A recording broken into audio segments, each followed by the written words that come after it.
Dear viewers, we hope you're having a good day wherever you are. Over the past several weeks, we have been adapting our work and personal lives to the lockdown and would doubtlessly have encountered both frustrating and funny moments. As many parts of the country and the world open up from the lockdown, many of us are filled with uncertainties of what the future is going to look like. As we continue to seek answers to our numerous questions, we can surely benefit from gaining practical wisdom from our CSR leaders so that we continue to drive CSR initiatives in our organizations with renewed energy and enthusiasm. After all, the world needs CSR even more today. Today's conversation is brought to you by the National CSR Network as part of our Heal with Hope at NCSR project, whereby we bring to you inspiring stories of how to look beyond the global crisis we face today and do even more meaningful work that benefits our communities at large. The National CSR Network is an initiative of the Strategic CSR Alliance, comprising of industry professionals, to assist India in driving their CSR agenda in organizations with measurable impact and facilitate implementation of social and environmental development projects. Today, I have great pleasure in presenting Mr. Sourav Daspatnaik, Managing Director, Swach Environment Private Limited. Mr. Daspatnaik also holds director positions in several institutions such as the Nangloi Water Services and in several Indian companies and mentors social enterprises in the area of innovative and clean technologies for water supply and sanitation under the Swachh Bharat mission of the Ministry of Urban Development, Government of India. Mr. Daspatnaik has served as chairman, Skill Development Task Force, and co-chair Infrastructure Committee of Bengal Chamber of Commerce and Industry. An engineering and management professional with 33 years of cross-functional experience, Mr. Das Patnaik has worked with leading organizations such as Tata Motors, Tata Steel Limited, and Mercer HR Consulting. He is one of the founding members of the National Water Alliance of India, supported by industry bodies and part of the India-Israel Innovation Bridge for commercially developing technologies through startups. He has a proven record of building businesses along with operational excellence. He's also played a vital role in the launch of the India-Myanmar Solar Energy Forum and India-Myanmar Trade and Commerce, including border trade with a view to strengthen the bilateral trade ties between the two governments and people. Mr. Daspatnaik, we are very glad to have you with us today. Could you please share your vision and mission of Swachh and what key projects Swachh is currently implementing? Good afternoon, Madan. Dr. Madan, I think it's been a delightful experience to be here today and discuss with you potential areas and concerns and the challenges which are there emerging in the CSR forum and how all organizations and individuals we can cooperate with each other, creating a platform for all this entire earth right now, humanity at large. And I believe this is the only time I think we all feel we are all together in spite of all the distances. We need compassion, we need empathy to work with each other right. So coming back to what Dr. Madan you mentioned about the fact that Swach Environment was formed 7 to 8 years back in India with a view to create an enabling platform of infrastructure, development and operations with a view to focus on water, wastewater and environmental infrastructure space. And I believe that when this company was a fledgling company initiated, that was a mammoth vision to create an enabling Indian water story and water wastewater story in India of infrastructure which is reaching out to the mass population. And that is why when we took over and we bid for a project of Delhi Jal Board in the year 2012, that was with Veolia of France, to set up the India's one of the pioneering 24 by 7 water supply, which is in a public-private partnership. It's one of the largest public-private partnership, and World Bank itself has been focusing on developing Indian water space and infrastructure. And I think, as you know, India's water stress story is very large.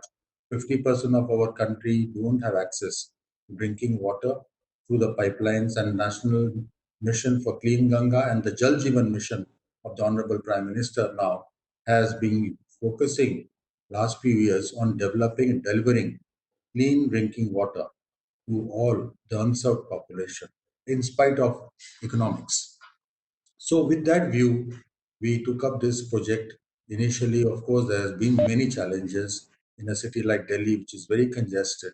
And this example of pure resilience to this project, bring in a success story along with partners of Delhi Jal Board and the government of Delhi, has now bearing fruit. We've almost covered about a million people to service with us. So our vision, coming back to Swach, is to enabling atmosphere and infrastructure for water, wastewater, and environmental infrastructure space going forward, creating a bridge between the future and the deliveries for the people. I think that's more important in making the lives more important. And today, as you see pandemic coming in, it is actually an issue of WASH, WASH, water, sanitation, hygiene. And you will see yourself the countries which have emerged successfully out of this pandemic or emerging successfully have actually have very good health care and wash systems. So our mission, which we started off called Swach in the year 2012, actually is bearing fruit, and we feel now currently our mission is much more required and much more compelling today than what it was yesterday. Absolutely, and I think yeah, because the work that you do in terms of water is probably like known so much more today, and simple things like how do you like clean your hands for 20 seconds or something that we had all taken for granted, and clearly. Swatch has been at the forefront of this, so that also logically brings me to the next, question. So when you have a lockdown and when you have social distancing in place, we do find that companies have used very different innovative methods of trying to continue to do the work that they are doing. So could you share what Swatch really did, like what strategies you adopted, and how did you ensure that the projects that you were doing continued to be delivered in a timely manner?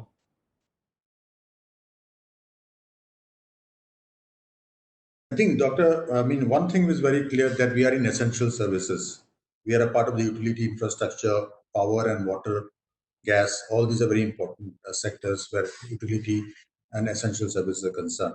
So, having been going through this pandemic across the country, where we are delivering and where we are in the last mile to deliver water, uh, we have had two focus areas. One is that safety and security of our employees and the people with whom you serve or we serve is absolutely paramount in our mind. So one of the important factors is to ensure that water supply to our water treatment plants are contamination free. And viruses, as you know, large virus chains do come through water chains. And it's very, very important for us at this pandemic that we maintain a cycle of water supply uninterrupted to a large extent, which is free from pathogens or biological contamination. We are serving water in Delhi and in other parts of the country where we are operating as per WHO norms, as per CPHO Government of India norms, and maintaining those standards. That's first and important, most foremost important. Second is safety and security of the people we serve and who are working with us.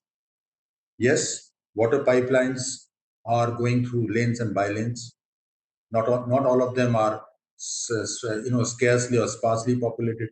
It is running through very, very large, thickly populated zones, and all of us are privy to that challenge.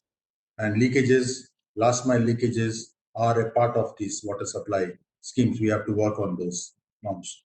Having said that, we have been very conscious to maintain the higher standards to ensure that our people who are working on the last mile, the linemen, the operators. And since we manage utilities, our people have to be doing the reading of the meters. They have to see the bills. They have to maintain, manage the cash collection centers. They have to ensure that leakages, if anybody has a problem at their homes at this point of time, have to be served and immediately have to be serviced. And if you are not in a position to service the outages, you will make sure that your uptime is very high. So that's a very stringent situation. We at the same time we have to reduce our workforce to almost 30 to 40% because of social distancing norms to manage the entire operation through lean manning systems at the same time. So on the water treatment plant is fairly automated, so we don't have much of a problem. We're running the plant on SCADA controls with very lean manning norms. Our pumping station and underground reservoirs, which are the entire network of around 137 square kilometers in Delhi, covering 6 assembly constituencies of Delhi after the Dwarka. We are also managing them very extremely well. And our last mile poses a challenge in terms of providing the last mile water supply at the location where we did not ensure we ensured that billing is by average billing instead of actual reading of meters, which we wanted to avoid. Of course, we are going forward to automation in terms of meter reading going forward in the future. We are and encouraging people to pay online all the bills and the payments so that no contact is made between the collection centers and the customers who come in. But we also provided a facility to provide through cards, bill payment systems, payment gateway like Paytm and Bheem, UPI, etc. So by and large, I found a large number of POS machines which are accepting bills payments across in the network area are also getting functional more. People are preferring to pay online rather than standing in the queues and making payment of the bills, which is also a learning curve for all of our population. We have been always encouraging people to pay online, but it was going slow. But in this last few weeks of pandemic things have really moved very fast. We have one helpline to provide to our customers 1-800 line, which is always operational 24 by 7. And there is an escalation mechanism if it does not get attended within a certain time. We have a WhatsApp group also within the user groups to encourage people, the RWAs, the Resident Welfare Associations, to promote and give us feedback on what's happening on ground. I think encouragement with the people, to partnership with the people is very important. The schools are closed at this point of time. So we are trying to reach out to the students and the young people to actually be engaged in terms of WASH. We have been engaging in the past as well with the children and the schools in our command in the command area where we have been operational. Around 30 to 40 schools have been and doing very very close interaction with them on a regular basis on WASH, hygiene, health, innovation, even including sit and draw competition, talent hunt, awareness programs along with the parents. And I think these young people are the change makers in the families on actually using water, conserving water, and wash. That's one of the biggest change makers. What we find going forward will become the largest impact. But I think the IT sector has to play a more important role in delivering utilities. Uh, we are familiar with some of the innovations across the world which is happening, and I think increasingly India is going to shift to a large level of automation in the last mile, especially for water and power. Has been moving towards automation in a large manner, especially for bill generation, and water increasingly is going to happen more and more. And I think we are moving towards that journey very, very fast. Okay, thanks, Mr. Daspatnaik. So this really gives an idea that some of the changes, because I think there's a lot of embracing and adoption of technologies that has happened over the last few weeks, which is really a good thing. And you also mentioned something about the technology playing a larger role. So one of the so I have seen that Swach has been building over the last few years several business and technology tie-ups. And some of the examples that comes to my mind is the Bill and the Melinda Gates Foundation and Xylem Incorporated, which is in the US. So one, if I were to look at, because you have been doing this work for so many years, and I'm sure you would have come across some very personal stories that where Swach has truly made a difference in the life of some person or some families. So could you just give us maybe one or two examples? I'm sure there'll be lots of examples, but is there any one or two that really comes to your mind? Well, I think when you're dealing with water, you're dealing with people. And most importantly, you are dealing with people in the unserved areas. So, as I mentioned to you in our experiences in Delhi, where we are in the 6th Assembly constituency, almost a million plus people being served in that, almost 200 or 200,000 houses, which is getting connected.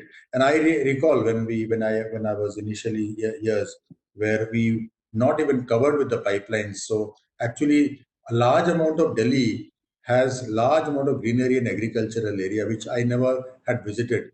On those out fringe areas which are bordering Haryana, Mundka, Najafgarh areas, and open fields, vegetables, etc., and a large amount of villages as well. They were not getting access to water in terms of even drinking water, pipe water at all. So when this project started off, it was like a distant dream, and people are very skeptical and cynical. Are is it going to really happen, or is it another one of those vote bank gimmick politics which is happening? And delivery is very poor in India anyway. So what are we talking about? Let's see what will happen. And initially, we had lots of challenges in terms of ROW, right of way for the pipes to happen. Sometimes people, of course, have cooperated as well, but multiple agencies do have their own challenges to work together in India. And when we started actually spreading the first network, apart from the existing network, we found that people were very receptive to their areas getting pipes into the. And at such a situation, I recall a large amount of people's representatives, MLAs, councillors, are actually forcing us that you have to come to our area first vis-a-vis that area. So there was a competition literally to actually get the pipeline spread as soon as possible. And they were the people who actually encouraged that whatever roadblocks come in, clearances come in from different agencies, and in Delhi you have multiple agencies, DMRC, police, which is a central body, and then you have flood irrigation control, you have got oil pipelines flowing under the thing, gas pipelines underneath the thing, utility, other power utility, Indraprastha gas, etc. So you have to be very careful not to do enough. And I think these people who actually helped us to go through this. So I recall personal stories of the local MLAs. I don't want to name them, but I think I'm thankful to some of the senior representatives of the government, Mr. Kailash Gehlot, who's been the MLA from one of our areas and Honorable Minister of Transport of the government of Delhi, he called me once and he said that, hey, Mr. Daspatnaik, I think you've joined recently and I want to talk to you. You see the people's expectation. They've been promising water. And if you people don't deliver, not only the government loses face, you also lose your face.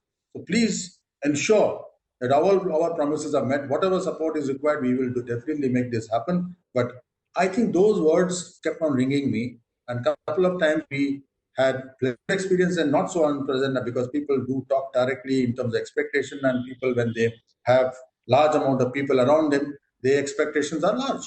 So we have to manage expectations of people and the political representatives to make this happen. And I'm happy that we have moved reasonably far now, and we are seeing the end of the tunnel. And almost 1,500 kilometers of pipeline in a city like Delhi has been laid, with almost 2 lakh connections, more than that.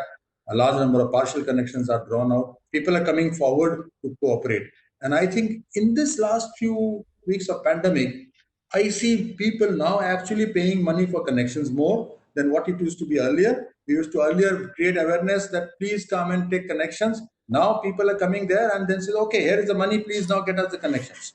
That's a huge change in terms of swing.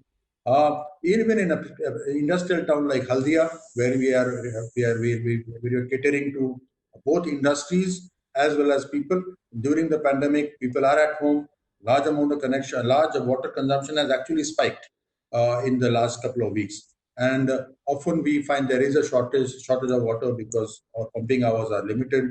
We have to reach out to the then councillors and the and representatives are playing a very key role in bridging this gap between expectation and what is physically and technically possible to service, because there is a limitation of raw water as well available. So I'm really looking at people's involvement, getting to deliver properly, and yet managing the technical constraints which are lying also in delivering uninterrupted supply of water. This journey is going to be, it's a longer journey because we think this is 24 by 7 is something which we is a vision, and we are in this vision in this journey together. But I think these experiences with some of the political representatives of the governments and their commitment to serve the people, we found that all the stakeholders, both at the political leadership, the political worker, the people representative, policymakers have been more or less very, very proactive in managing these expectations as well as on the delivery side. We have to bridge this gap between policymakers, the executives, and the politicians, and the people at large. By and large, we feel that as developers, as operators, as concessionaires who are operating and partnering with the government in the PPP projects, this is our role to maintain this seamless bridge and maintaining this entire agreements which are viable and also sustainable legally, financially, is something which is our hope. And not many people, not many companies in India are there who can actually play this role in developing these partnerships. Thank you so much, Dr. Daspatnaik. Any last words that you'd like to share with the Yeah, viewers? I think Dr. Srinivasan, one thing which I think I realized that the CSR network of network, when I say network in terms of the physical network and the minds network, and with digital technology now moving fast across, the need for reaching out to people and working with them through the network of enabling CSR network in crowdsourcing and crowdfunding, and taking those initiatives towards one convergent idea and making them happen in real sense is something which we must learn. And organizations and platforms as CSR network would actually should do the enabling entire way of working together, because the jigsaw puzzle is pretty complicated. And I think if we all work together, corporates are happy if they find agencies who can manage programs and deliver along with different stakeholders with a convergent plan with impacts which are measured. And I think this is where we will need support, support of NGOs, support of networks to actually deliver on ground the impact, because whole gap is on delivery on the last mile. And Hmm. corporates always are not the best options. So they may have their CSR wing, their foundations to deliver. We will have to partner with enabling people on ground, NGOs who are credible, and networks which convert the know-how to the know why and actually do it kind of a situation. This connecting of dotted lines is something which CSR network should take up going forward. Thank you so much. I think you have also like given us a kind of a charter, and I'm sure that the network will definitely benefit from your feedback and also work upon it. So thank you so much, Mr. Daspatnaik, for joining in. Thank you, And Dr. Srinivasan, for having me over. And it was a pleasure, exchanging notes. And I think we all are into this journey. And I hope that the pandemic teaches us many things together in this world. We are sure. all together into it. Absolutely. We're all in this together. And dear viewers, thank you so much for listening to the conversation with Mr. Daspatnaik. We do hope that you found it inspiring, useful as you drive CSR initiatives from your organization. We had some very good examples of how, despite the pandemic, Swach and Mr. Daspatnaik's team have really been continuing to do the good work, and that's really where we do need to see. So in wherever we have crisis, can we really see the world of possibilities? And for example, as Mr. Daspatnaik did mention, some of the changes that were not possible before the pandemic, like the payments, etc., the conversion to online has all been done. So let's really see those opportunities as we prepare for the post lockdown world. And if you'd like to share any feedback or any suggestions, or if you'd like to know more about the National CSR Network and the work that we do, please do visit our website. Thank you so much for joining us, and please stay safe and well.